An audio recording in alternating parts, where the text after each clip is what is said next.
Hi everybody, Dacob here. Welcome back to my channel. Dear Lanier Smith, thank you so much for tagging me, and indeed I have been tagged by Lanier Smith. Go check out his channel, the most amazing perfume reviewer in the world.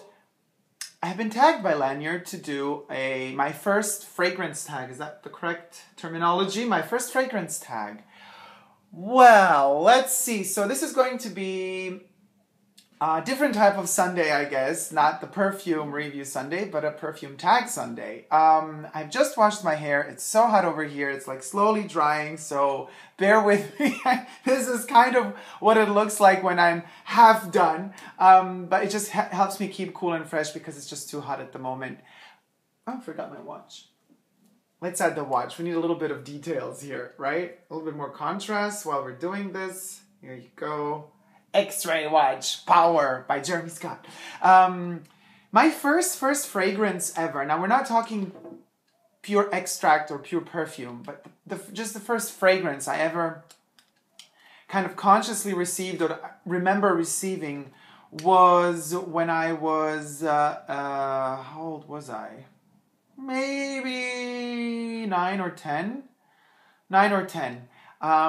And it's a funny, it's funny. I'm going to show you what I received. So it's funny kind of for a 9 or 10-year-old to receive this, gift. But, we did have neighbors, that were very, very kind. I'm not going to mention their names. Maybe they're shy. They don't want to be mentioned. I don't know. But anyway, so it was one neighbor and then he got a girlfriend and then they got married and it was all a beautiful story. It lasted pretty shortly actually because I think my mind does not mistake me, he left her for somebody else because he wasn't very faithful. I don't know, but it was a very short-lived relationship. But anyway, she liked me a lot and she loved my parents and it was a really great bond and relationship. And so before they left and moved out of this house that we all lived in, she gave me a present. And the present was the newly launched, just like first time on the market ever, Anteos. Believe it or not, so a 9 or 10-year-old kid with Anteos by Chanel. The first version, not the reformulated version. We're talking about the full-blown, intense Anteos. Yes, that was my first perfume ever. And, you know, back in the day, Chanel only had the Pour Monsieur, and in the States, however, it wasn't easy to kind of purchase everywhere. I think it was kind of a weird phase. And then there was this, Anteos, and that's all Chanel had at the time for men. So she got me this gorgeous black bottle, and I remember it like it was yesterday. And it wasn't the spray, it was the splash version. So I could dose it better. And I think she told me I remember her saying something like, now you're going to always smell well, but be very careful how you use it, how you dose it, and stuff like that. And I was very, very happy to receive it. Of course, I couldn't use it at school. Could you imagine, like in elementary school or whatever? It's very intense, but I use it a lot at home.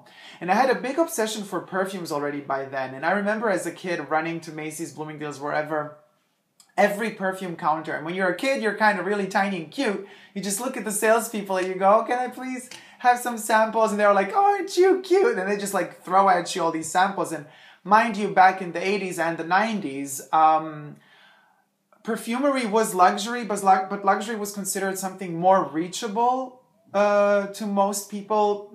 So all of these big brands like Chanel or Calvin Klein back in the day, Nina Ricci, I remember Liz Claiborne, they were all kind of Ralph Lauren. I loved Oscar de la Renta. Oh my God, I loved that flower Oscar de la Renta perfume back then. Christian Dior.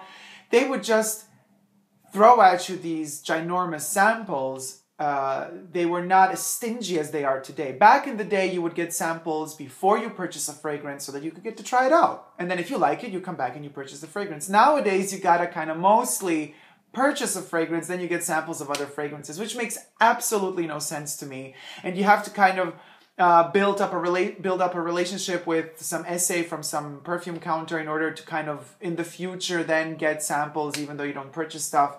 That's not how it should work. Samples should be given out, you know, with a lot more altruism by all these brands. That's just my 5 cents on the topic. However, I used to have a ginormous collection of samples, and so I could kind of consider those samples as my first fragrances. being Poison, one of my first big loves. But however, the first fragrance that was purchased, like a real perfume, and was given to me as a gift, was Anteos by Chanel. And I didn't use it much. I'm sure somewhere lost in my childhood boxes in some old abandoned house somewhere, the bottle is still there, almost full. However, I had to repurchase it some time ago because I needed to relive my, childhood,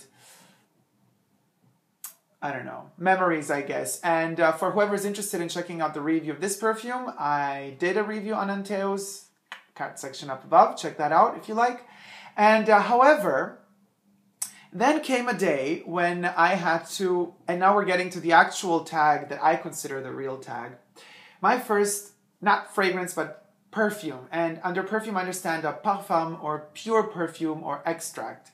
And for the occasion, I'm going to open up a little bit more of my archives to you guys. So for whoever's watching here, you have one of my famously coveted, this is not made by Chanel, but I keep Chanel perfumes in here. This is one of the boxes I keep mostly vintage, discontinued perfumes or pure extracts or perfumes in.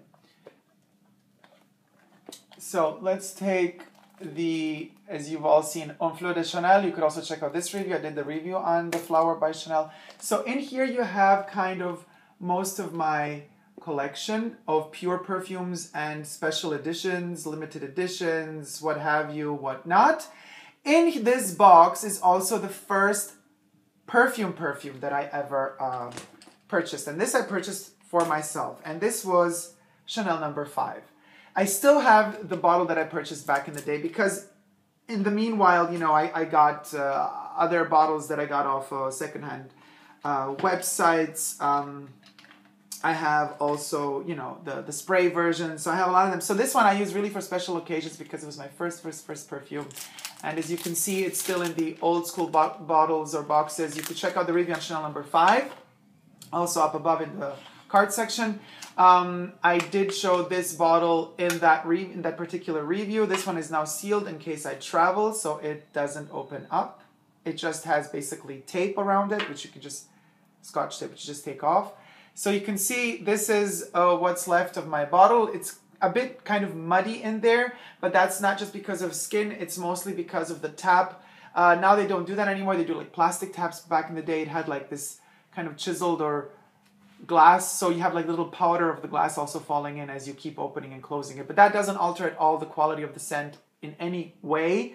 Most perfumes are like that, the pure perfumes at least in splash form. So Chanel No. 5 was the first perfume that I purchased for myself. And it smells divine. Let's actually take this off because I don't think it's necessary to have it. I'm not planning on taking it with me anytime soon. Let's just open it up, shall we? Oh, look at that. The juice of the gods. Yes, mama, the godly juice. So, it's, what can I say? Pure perfume. I mean, there's nothing to say. You know everything. I made like an over 30-minute review on this baby, and this is my first scent ever in pure perfume form. And, it's getting a bit more concentrated and getting a bit darker tone, but still it doesn't change the fact that it smells, what can I tell you, divine. And then you see, if there's a little bit of perfume residue on top, it kind of turns into this yellow crusty thing. But even this oil, it just smells so good. But be careful in case it does turn a little bit yellowy. Take it off and rub it on your skin very well, and don't let it leave any yellow residue because it's going to transfer to your clothes as well.